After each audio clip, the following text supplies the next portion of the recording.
ഹമാസുമായുള്ള യുദ്ധത്തിൽ ഇസ്രയേൽ ഗാസയിൽ നടത്തുന്നത് വംശഹത്യാപരമായ ആക്രമണങ്ങളാണെന്ന ആരോപണവുമായി ആംനസ്റ്റി ഇന്റർനാഷണൽ. ഗാസയിലെ ഗ്രൗണ്ട് റിപ്പോർട്ടുകളും ഇസ്രയേലിലെ രാഷ്ട്രീയ സൈനിക നേതാക്കളുടെ പരാമർശങ്ങളും അടക്കം പഠിച്ച റിപ്പോർട്ടിലാണ് ഇസ്രയേലിനും സഖ്യകക്ഷികൾക്കുമെതിരെ ആരോപണങ്ങളുള്ളത്. അന്താരാഷ്ട്ര സമൂഹം ഇടപെടൽ നടത്തണമെന്നും റിപ്പോർട്ട് ആവശ്യപ്പെടുന്നു.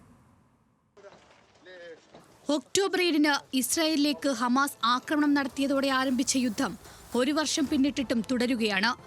യുദ്ധത്തിൽ ഇസ്രായേൽ നടത്തുന്ന നീക്കങ്ങളെ വിമർശിച്ച് മനുഷ്യാവകാശ സംഘടനകൾ ഇതിനു മുൻപും രംഗത്തെത്തിയിട്ടുണ്ട്. ഗാസയിൽ ഇസ്രായേൽ നടത്തുന്നത് വംശഹത്യ തന്നെയാണെന്നാണ് ആംനസ്റ്റി ഇന്റർനാഷണലിന്റെ ഏറ്റവും പുതിയ റിപ്പോർട്ട്. മനുഷ്യത്വം അർഹിക്കാത്ത ജനങ്ങളായാണ് ഗാസയിലെ ജനങ്ങളെ ഇസ്രായേൽ കൈകാര്യം ചെയ്യുന്നതെന്ന് 300 പേജുള്ള റിപ്പോർട്ടിൽ സംഘടന ആരോപിക്കുന്നു.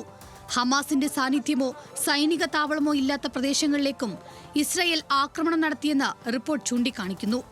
ഒക്ടോബർ 7-ന് ശേഷമുള്ള 6 മാസത്തിൽ ഇത്തരത്തിൽ 15 വ്യോമാക്രമണം ഇസ്രായേൽ നടത്തിയെന്നും ഇതിൽ 141 കുട്ടികൾ ഉൾപ്പെടെ 334 പേർ കൊല്ലപ്പെട്ടെന്നും റിപ്പോർട്ട് വിശദമാക്കുന്നു.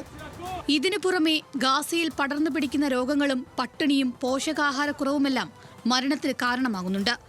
ഇസ്രായേലിലെ രാഷ്ട്രീയ നേതാക്കളുടെയും സൈനിക ഉദ്യോഗസ്ഥരുടെയും മനുഷ്യത്വരഹിതമായ പരാമർശങ്ങളെയും ഗാസയിൽ നിന്നുള്ള ഗ്രൗണ്ട് റിപ്പോർട്ടുകളെയും അടിസ്ഥാനമാക്കിയാണ് ആംനസ്റ്റി ഇന്റർനാഷണൽ റിപ്പോർട്ട് തയ്യാറാക്കിയിരിക്കുന്നത്. മാസം തോറും ഗാസയിലെ ജനങ്ങളെ ഇല്ലാതാക്കാനുള്ള നീക്കമാണ് ഇസ്രായേൽ നടത്തുന്നതെന്ന് ആംനസ്റ്റി ഇന്റർനാഷണൽ മേധാവി ആഗ്നസ് വ്യക്തമാക്കി.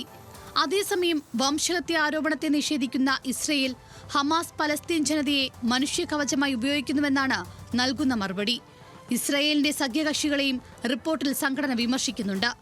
ഇസ്രായേലിന് ആയുധ വിൽപ്പന നടത്തുന്ന രാജ്യങ്ങളുടെ നിലപാടിനെയാണ് ആംനസ്റ്റി വിമർശിക്കുന്നത്. ഗാസയിൽ നടക്കുന്ന ആക്രമണങ്ങളിൽ ഇതിനകം 44,532 പേരാണ് കൊല്ലപ്പെട്ടത്. ഈ റിപ്പോർട്ട് പരിഗണിച്ച് അന്താരാഷ്ട്ര സമൂഹം ഉണരണമെന്നും വംശഹത്യ അവസാനിപ്പിക്കണമെന്നും ആംനസ്റ്റി ഇന്റർനാഷണൽ ആവശ്യപ്പെടുന്നു. International desk, news Malayalam.